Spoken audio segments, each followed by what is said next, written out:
اللہ پاک کے فضل اور سرکار دو عالم صلی اللہ علیہ وسلم کی نظر رحمت سے مجھے اور آپ کو نماز فجر با جماعت ادا کرنے سے نوازا گیا۔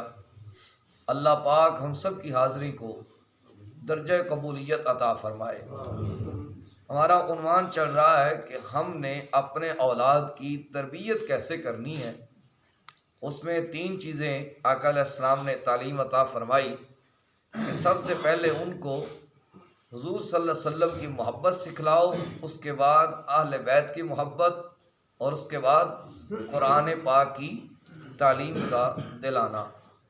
جس سے محبت کی جاتی ہے وہ سب سے زیادہ خوبصورت ہو، اس پر ہم تذکرہ کر چکے ہیں آقا علیہ الصلوۃ والسلام کے حسن پاک کا۔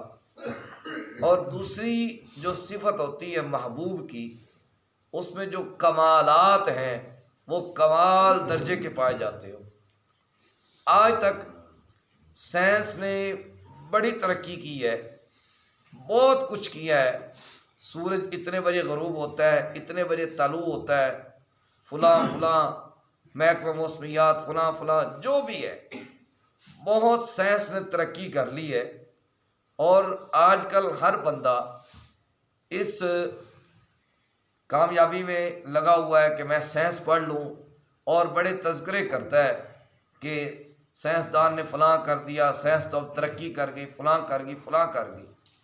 یہ میرے اور آپ کے ذہن میں ایک چیز بٹھائی جا رہی ہے، جبکہ ہم ٹھیک ہے سائنس کا قائل بھی ہونا چاہیے، سائنس بھی ضروری ہے، لیکن ہم آگے سے یہ جواب کیوں نہیں دیتے کہ سائنس جتنی بھی ترقی کر لے میرے آقا علیہ السلام کے ایک کمال کے کسی حصے کو بھی نہیں پہنچ سکتی، کیونکہ اللہ پاک نے حبیب مکرم صلی اللہ علیہ وسلم کو بڑے کمال دے رکھے ہیں۔ دیکھیں نا، آقا علیہ السلام کی بارگاہ میں ابو جہل آیا اور اس کے ہاتھ میں کچھ روڑیاں تھیں۔ کہتا ہے محمد صلی اللہ علیہ وسلم، اگر یہ تو بتا دینا کہ میری مٹھی میں کیا ہے تو میں تجھے نبی مان لوں گا۔ میرے آقا علیہ السلام نے فرمایا جو تیری مٹھی میں ہے وہ بتاؤں یا جو چیز تیری مٹھی میں ہے وہ بتائے میں کون ہوں؟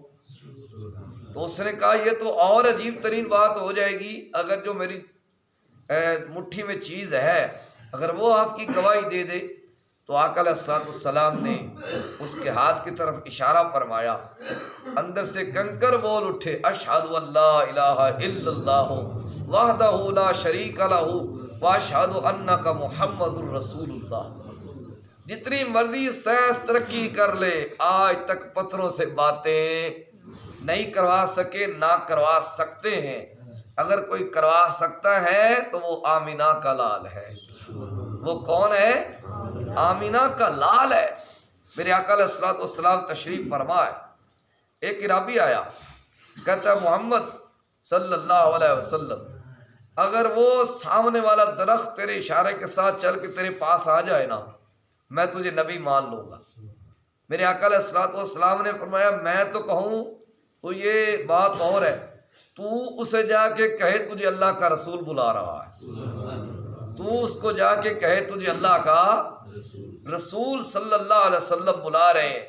وہ گیا، درخت نے یوں اپنی جڑوں کو کھیڑا، ادھر ہوا ادھر ہوا، آگے ہوا پیچھے ہوا، اور چلتا چلتا دست بستہ حضور کی بارگاہ میں حاضر ہو گیا۔ حضور کی بارگاہ میں حاضر ہو گیا اور آ کے حضور کی نبوت و رسالت کی گواہی دی۔ تو یہ آقا علیہ السلام کے کمالات ہیں جو کہ سائنس کبھی بھی ان کمالات کو چھو بھی نہیں سکتی۔ دیکھیں نا، سیدنا علی المرتضیٰ شیر خدا رضی اللہ تعالی عنہ، انہوں نے ابھی تک نماز عصر ادا نہیں کی تھی، آقا علیہ السلام نے نماز عصر ادا کر لی تھی۔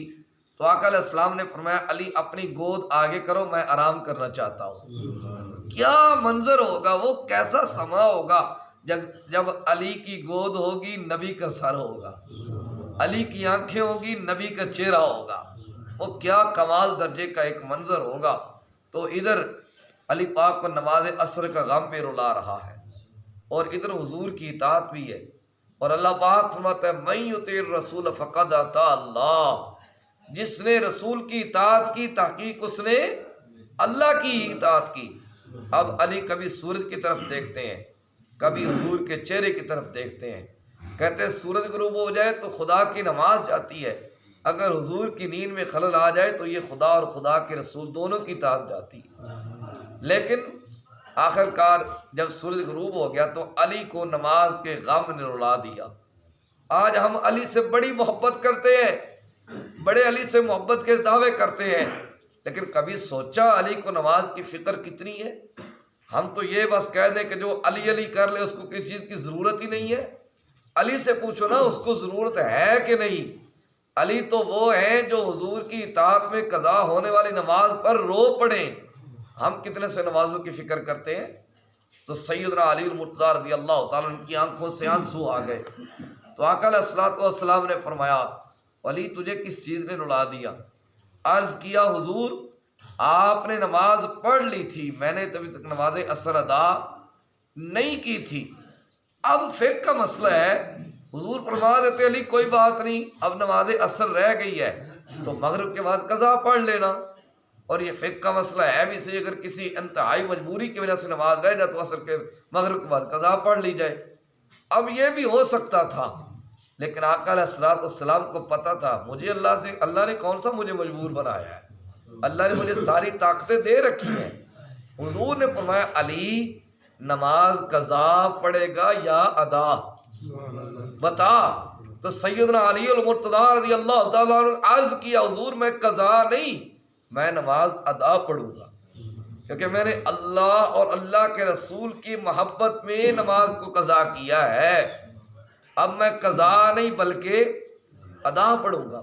اس میں ایک صوفیاء کرام بڑی پیاری بات لکھتے ہیں، اگر علی پاک نماز قضا پڑھ بھی لیتے تو کسی قسم کا کوئی حرج نہیں تھی، کوئی قباحت نہیں تھی، لیکن بات جو سمجھ بھی آتی ہے اور اندر بھی اترتی ہے وہ یہ ہے کہ آج جہل قسم کے لوگ جو نماز کو ترجیح نہیں دیتے، جن کو نماز کی کوئی فکر ہی نہیں ہے، جو نماز پر طرح طرح کی باتیں کرتے ہیں، نماز پڑھنی کوئی نہیں ہوتی، اوپر طرح طرح سی باتیں کرنا شروع کر دیتے ہیں، ایک نماز نہیں پڑھنی، ایک چوری، ایک سینہ زوری، اور انہوں نے پھر کہہ دینا تھا کہ علی نے نماز قضا کر لی تھی، ہم نے کر لی تو کون سی قیامت آ گئی ہے۔ تو یہ اس طرح کے الفاظ کہے جانے تھے، تو آقا علیہ السلام نے فرمایا علی تو نماز قضا پڑھے گا یا ادا؟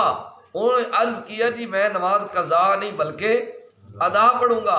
آقا علیہ السلام نے اپنے ہاتھوں کو اٹھایا، اللہ کی بارگاہ میں عرض کیا اللہ علی تیری اور تیرے حبیب کی اطاعت میں مصروف تھا، سورج کو عصر پر لوٹا دے۔ ابھی حضور علیہ السلام دعا مانگ کے فارغ نہ ہوئے تھے تو سورج عصر پہ آ گیا تھا۔ سائنس جتنی مرضی ترقی کر لے ڈوبے ہوئے سورج کو واپس نہیں موڑ سکتی، اگر موڑ سکتا ہے تو وہ آمنہ کا لال موڑ سکتا ہے، وہ حبیب مکرم صلی اللہ علیہ وسلم کی ذات موڑ سکتی ہے۔ اللہ اکبر، اللہ اکبر۔ حضور کے کمالات کی کون کون سی بات کی جائے، جس بات کو بھی چھیڑا جائے۔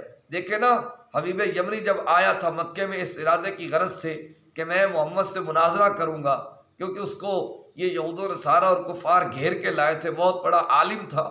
جب حضور کی بارگاہ میں آیا تو کہتا نہیں میرے 2 سوال ہیں، اگر اس نے 2 سوالوں کے جواب دے دیے تو پھر میں اس کو نبی مان لوں گا، اگر نہ دیے تو پھر میں اس کو نبی نہیں مانوں گا۔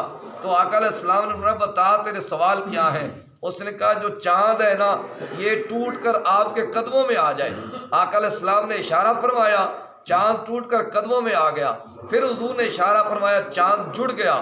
حضور نے فرمایا تیرا دوسرا سوال کیا ہے؟ وہ بتاتا نہیں ہے۔ آقا علیہ السلام نے فرمایا جا میں تجھے بتاتا ہوں، یمن میں تیری ایک بیٹی ہے جو چل نہیں سکتی، بیٹھ نہیں سکتی، اٹھ نہیں سکتی، بول نہیں سکتی، اللہ نے اس کو صحت عطا کر دی ہے۔ حبیب یمنی اٹھا، یمن میں گیا، جا کے دروازہ کھٹکھٹایا، جو اس کی بیٹی چل نہیں سکتی تھی، بول نہیں سکتی تھی، سن نہیں سکتی تھی، وہ آ کے بابے کا استقبال کرتی ہے، دروازہ کھولتی ہے، وہ کہتا ہے میرا بیٹا تجھے کیا ہوا، تجھے کیسی صحت مل گئی؟ کہتی بابا آپ کو کیسے بتاؤں، ابھی ابھی ایک کالی کالی زلفوں والا آیا، پیارے پیارے چہرے والا آیا، اس نے مجھے میرے بدن پہ ہاتھ پھیرا ہے، مجھے کلمہ بھی پڑھا دیا ہے، مجھے اللہ نے صحت بھی عطا کر۔ یہ حبیب مکرم صلی اللہ علیہ وسلم کے کمالات ہیں۔